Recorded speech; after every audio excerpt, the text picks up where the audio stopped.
राधे राधे सभी को। आज मैं आप सभी को कार्तिक मास महात्म के 8वां अध्याय सुनाने जा रही हूँ। ध्यान से सुनिए। उद्यापन की रीति को दूँ मैं तुमको बतलाए, बढ़ती पुरुष करके जिसे मोक्ष पदार्थ पाए। नारद जी बोले कि हे राजन, अब मैं संक्षेप में कार्तिक के व्रतों के उद्यापन को सुनाता हूँ।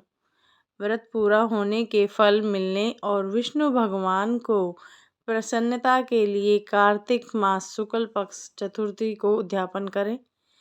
तुलसी के ऊपर 4 द्वारों का मंडप बनाकर तोरण बंदरवार बांधकर फूल और चमर से सजावें और चारों द्वारों पर मिट्टी के बने पुण्यशील सुशील जय विजय द्वारपालों का पूजन करें और तुलसी के पास 4 रंगों से सुशोभित सर्वोतभद्र चक्र बनाएं।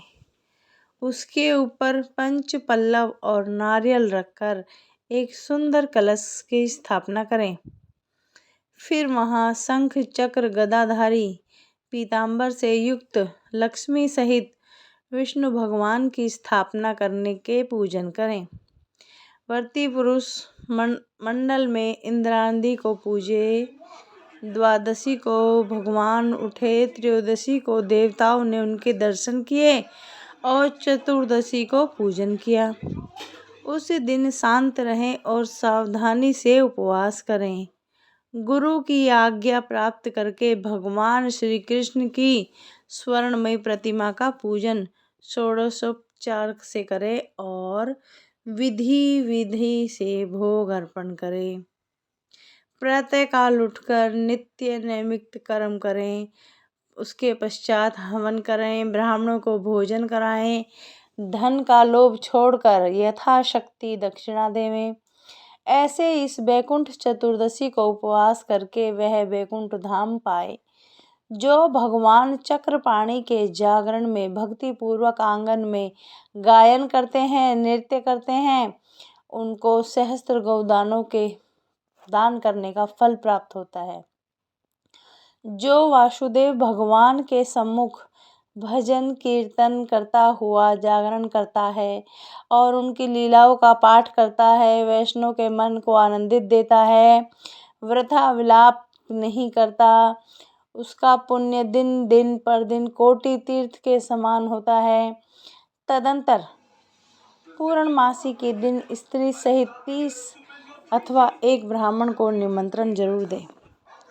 इसी दिन विष्णु भगवान मत्स्य रूप में अवतरित हुए थे, सो उनको प्रसन्न करने के लिए इस विधि में उन ब्राह्मणों को खीर आदि का अन्न का भोजन अवश्य करावें तथा आतो देवा मंत्रों से तिल और खीर का हवन करें। तत्पश्चात यथाशक्ति दक्षिणा देवें और नमस्कार करके जिसके करने से फल अक्षय मिलता हो ऐसा करें। विधि पूर्वक कपिल गौ का पूजन करें। प्रार्थना मंत्र, आपकी प्रसन्नता से भगवान भी मेरे ऊपर सदा प्रसन्न रहें और इस व्रत से मेरे 7 जन्म के पाप नष्ट हो जाएं और मेरी संतान स्थिर हो और मेरे मनोरथ सफल हों और मरणोपरांत मुझे विष्णु लोक की प्राप्ति होवे। ऐसे उन ब्राह्मणों से समापन व्रत करके और प्रसन्नता कर पूजा की सामग्री गौ के समेत गुरु जी को निवेदन करके देनी चाहिए। ऐसी सम्यक रीति से कीर्ति का व्रत करने वाले संपूर्ण कामनाओं से युक्त पाप रहित होकर संपूर्ण तिथियों का करोड़ों गुना फल प्राप्त कर विष्णु भगवान के समीप चला गया।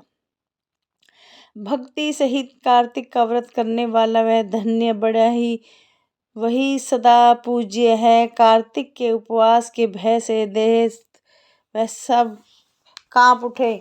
जो कार्तिक महात्म को भक्ति पूर्वक सुनता है अथवा वैष्णो देवी के आगे झुकता है, वे दोनों ही उत्तम फल प्राप्त करते हैं और उनको सब सुख प्राप्त हो जाता है। यहीं पर कार्तिक मास महात्म का 8वां अध्याय समाप्त होता है और सभी प्रेम से बोलिए राधे राधे।